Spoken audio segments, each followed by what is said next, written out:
ये सुनिए मुसलमानों, सना यूसुफ की जो भी वीडियोस लगा रहे हैं ना बंदे और बता रहे हैं ऐसे ऐसे कत्ल हो गया उसका, तो उसकी तस्वीरें क्यों लगा रहे हो भाई? उसके साथ तो जो कल उमेर रवान और जैन बुखारी और सुमैया क्या क्या उनके नाम है, आप लोगों को शर्म आया नहीं आ रही? आप लोग वीडियोस क्यों नहीं डिलीट कर रहे? औरत के कफन में 5 कपड़े होते हैं, जबकि मर्द के कफन में 2-3 जायद कपड़ों में एक रुमाल और एक सीना बंद। और अल्लाह जब मुसलमान औरत को जब अपने पास बुलाता है ना, सीना और सर ढांप कर बुलाता है। अल्लाह ताला मुसलमान औरत इतनी हया करते हैं भाई, आप लोगों में शर्म हया ख़त्म हो गई बिल्कुल।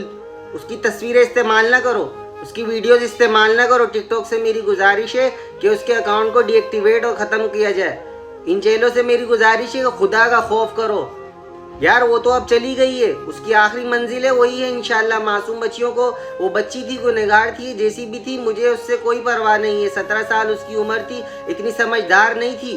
और जिन जिन लोगों ने ये किया है ना, अल्लाह उन्हें इबरत का निशान बनाएगा इंशाल्लाह। और उसे पता चलेगा मुझे कि किसी वजह से ये सब हुआ है, तो फिर मैं इससे आगे वीडियो बनाऊंगा।